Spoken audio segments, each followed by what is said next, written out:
Comprehensive guidelines on joining and leaving a tax group.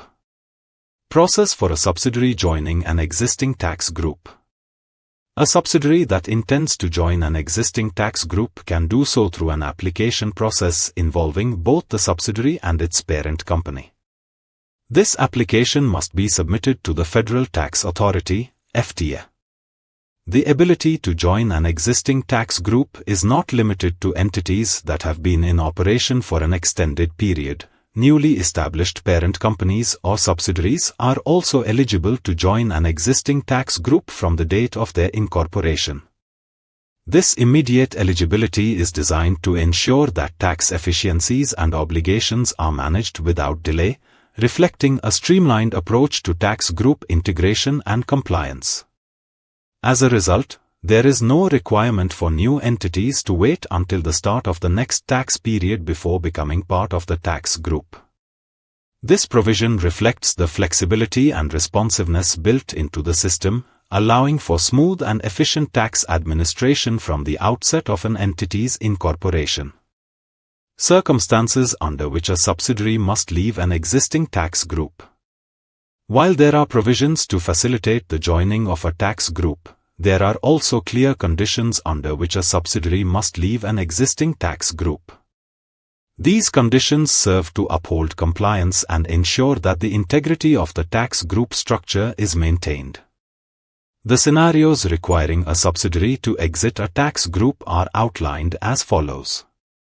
1. Approval of an application to leave the tax group.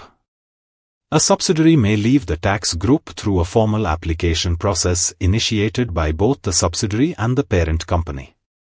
This application must be submitted to the FTA for review and approval.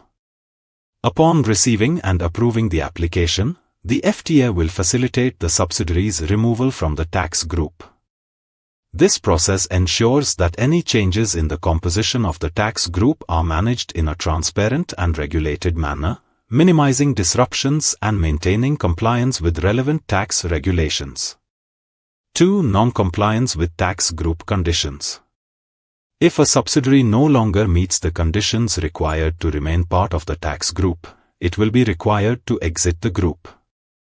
This may occur due to changes in the subsidiary's operational structure, ownership, or other factors that impact its eligibility.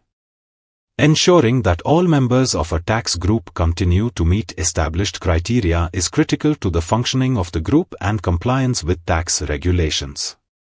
The requirement for a subsidiary to exit when conditions are no longer met serves to maintain the integrity and purpose of the tax group, ensuring adherence to relevant tax laws and requirements. Replacement of a parent company within a tax group. In certain circumstances, it may be necessary to replace the parent company within an existing tax group. The regulations provide a structured process for this replacement, ensuring that the continuity and stability of the tax group are preserved. The process involves the following key elements. Application for replacement by another parent company. The parent company of an existing tax group may submit an application to the FTA to be replaced by another parent company.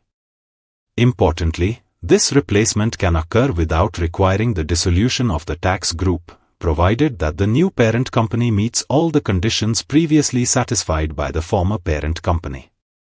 This continuity provision ensures that the tax group can continue to function without interruption, minimizing administrative burdens and maintaining tax compliance.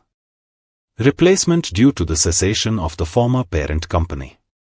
If the former parent company ceases to exist, it may be necessary to appoint a new parent company or a subsidiary as its universal legal successor within the tax group. An application to the FTA is required in such cases, ensuring that the transition of the parent company role is managed transparently and in accordance with regulatory requirements. The ability to appoint a successor without dissolving the tax group helps maintain operational stability and ensures that the group continues to meet its tax obligations. Effective date of a company's exit from the tax group. When a company no longer meets the conditions necessary to remain within a tax group, it will be treated as having left the group from the beginning of the tax period during which it became non-compliant. This rule ensures that the company's tax status accurately reflects its eligibility throughout the applicable tax period. By aligning the exit date with the start of the tax period, the FTA ensures that any changes in a company's eligibility status are promptly accounted for, reducing potential tax compliance issues and reflecting the true nature of the tax group's membership at any given time. For more details, contact us.